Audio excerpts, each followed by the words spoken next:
You want to support Roland Martin Unfiltered? Be sure to join our Bring the Funk fan club. Every dollar that you give to us supports our daily digital show. There's only one daily digital show out here that keeps it black and keep it real as Roland Martin Unfiltered. By going to RolandMartinUnfiltered.com, you can make this possible.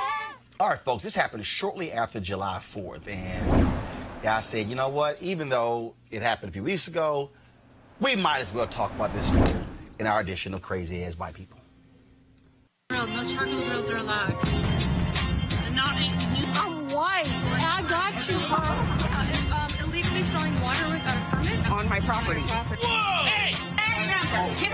You don't live here. I'm uncomfortable. Friend on the call box and have them come down. They don't have to do that. You could just walk away. I'm going to call the police. Oh, yes. Call the police. Remember that, I remember this exactly happening when I used to live in my own condo, and then people used to call the police all the time. Sir, I'll hold the door here for you while That you is call your okay. friend. Nobody's asking you to hold the door. You can do whatever you want. But I'm recording you right now, and you're going to be the next person. Look at this. You don't need to threaten me. You just need I'm to not get out of threatening the you. building. You are. I'm not threatening You're you. going to be the next person what? You're just going to be the next person on TV. Just remember that, and you have your son with you. That's why I asked you if that's your son. It's better. I will delete this. Yeah, there's a trespasser in my building. Listen to your son. Daddy, go. 1868 It's the better. I agree with him, Daddy. It's the better. At Washington. Let's go. Please, I don't like this. I don't like He's this. standing in the lobby. Daddy, I don't like this. Let's go. He tailgated through the door as I left. He walked in. I tailgated to the door. He appears to be African American. Appears to be African American. Dad, I don't know. 35, software engineer. Pink polo shirt and a Yankees cap. All good. All good. Software engineer, brother. Dad. Yep. Pink polo shirt, and tennis shoes, jeans. Yeah. You had to be here for when they call him. He's filming me and refusing to leave. He's saying I'm going to be the next person on TV. Yes, sir. You don't remember this? The girl that was told. My name He's is married. Wow. You know that's illegal now, right? 5'10", 0722. Yeah, that's illegal to call cops He on said he's African here for a Americans. friend. He said he's waiting for a friend, and I asked him to dial on the call box, and he said he would not. So I have no way to know if his friend is actually here. Yeah, so I'm here to just rob whatever. What, a mailbox? I'm just asking you for your friend's name. I don't give a fuck. I don't have to tell you shit. All right, so the guy is Christopher Kukor, who works at YouTube. Now, of course, he called the police, and of course, you heard his young son there saying, "Daddy, don't do it, don't do it." He's right. Well, then he later wrote, first of all, he apologizes in his Medium.com post, and he says that the reason he did that is because he had faced a situation where his father had been killed by confronting somebody who was trespassing in his building. Okay, I get that, but your dad confronted somebody and you just confronted somebody. Don't you think it makes sense that if you were really concerned if this person was trespassing, that you would probably stand across the street and call the cops as opposed to actually confronting him? Okay, what ends up happening, the brother who was there, the woman, his friend, she eventually came down. And so this guy was like, well, we have people who are trespassing in our building. You know what? That's why you notify building security, or you notify the leasing office or whatever to say, deal with this. But this is a perfect example, again, Eugene, where we have white folks who are losing their mind in this country, who think that they can question anybody black at any time and challenge us, whether we're getting in an elevator, waiting for a friend. I mean, it's as if we've got this reminds me of South Africa in essence. Show me your papers.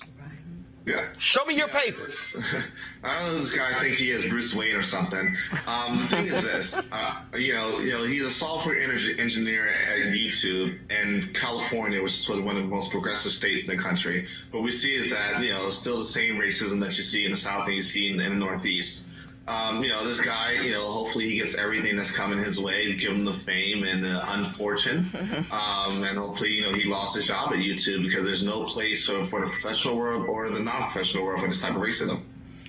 Doc, this is, again, we show these repeatedly because there are more and more where white folks, again, trying to challenge black folks.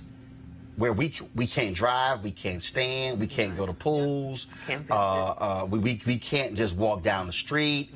I mean, we can't have barbecues.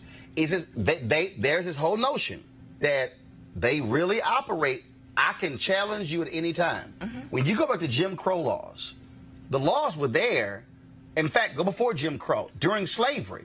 Where are your papers? Exactly. Who are you? Where are your papers? Exactly. And I think people have not gotten over the fact that somebody has a right to tell you to mind your damn business and walk away. Right. Right. And this is the other thing I think that incenses me about this. You have this little boy here who's obviously upset. And you care more about policing this black man than you do tending to the emotional needs of your child who is saying, Daddy, don't do this. I don't like this. Let's go. We don't have to do this. Because like you said, if this was about the trauma from your father's unfortunate murder, and I sympathize with the Kukor family, why would you confront this man? Why wouldn't you, like you said, go down the street or go back in the house with your son somewhere safe and move away from the man? You are less than 2 feet from this man talking about you're scared of this man and what he may do. Well, Doc, he wasn't afraid. Of course he wasn't, but this is what he's saying now. Arrogance and privilege. And him having command over the black man. Ta-Nehisi Coates talks about command over a black man's body and existence. That was more important. It was teaching his son this is how we operate. Right. Also, but did you notice his son is not all white, right? I mean, his wife is Asian. So he's teaching his son, who may not actually have the same access to the very privilege that he enjoys as a well-to-do white man in this space. But he thinks he can pass that down to his son. Which he hasn't picked up. Let's just be real clear for me, okay? If you white, you can't ask me a damn thing. No. You try to challenge me. I'm like, I remember I was a restaurant in Houston. I was meeting some friends for lunch, and I walked in, and I got linen on, linen pants, linen shirt, some sandals, and I'm walking, and this white guy looks up, and it was with two women. He says, "We need some water." I said, "Who the hell are you talking to? I don't work here." And then I was in another. I'll never forget. I was in another. I was in a store. It was a Dillard's in Arlington, Texas. It was after church. So I'm sitting here. I'm dressed, looking clean, and so I'm sitting there looking at some suits. And this guy goes, I need a 42. I said, shit, I need a 46. I said, do you see a damn badge on my uniform? I said, matter of fact, look at the folks who work here. They don't dress as clean as I do. Right. I said, next time you ask me to look for a damn badge before you ask somebody for a size. Roland, I walked into I don't care. I'm a cuss out. Right. I walked into a restaurant here in Washington, an upscale restaurant in Washington, with a white friend of mine. She and I walked up to the maitre d's, and there was somebody ahead of us. She and I are talking. And so when it became our turn, we both walked to the maitre d's table, and she gave her name because the reservation was in her name. And she says, oh, this is for two. When your other party arrives, let me know. And I was standing right there. Can't even see you. No, this woman couldn't possibly be with me. Yeah, they would have got cussed out. Yeah. I'm just letting y'all know they would have got cussed out. Right. Just letting y'all know. This is so I was like. They would have got cussed out. But this is what can I help you is like these days, right? There's can I help you because I really want to be of assistance, and the can I help you what are you doing here? No, I ain't going to play around with these people. I'm telling y'all right now.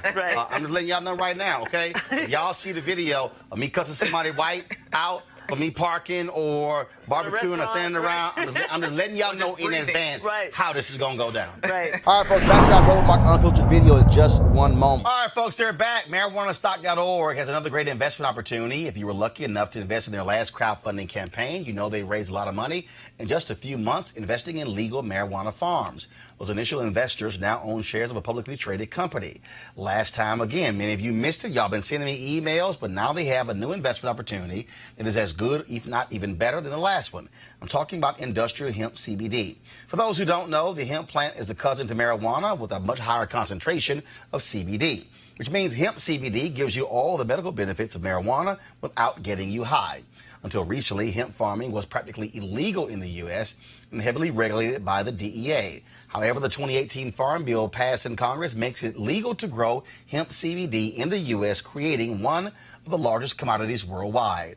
They need land to grow all of the plants, which makes for an incredible investment opportunity, and that's where our good friends at 420 Real Estate come in. Their business model is simple. They buy land that supports hemp CBD grow operations and lease it to licensed, high-paying tenants. That's right, they are hemp CBD landlords, and you can get in on the action.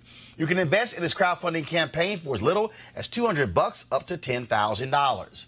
Like I said, you don't want to miss out this time, so don't be sending me emails if you do. To invest, go to marijuanastock.org. That's marijuanastock.org. Get in the game and do it now. Now back to your Roland Martin Unfiltered video.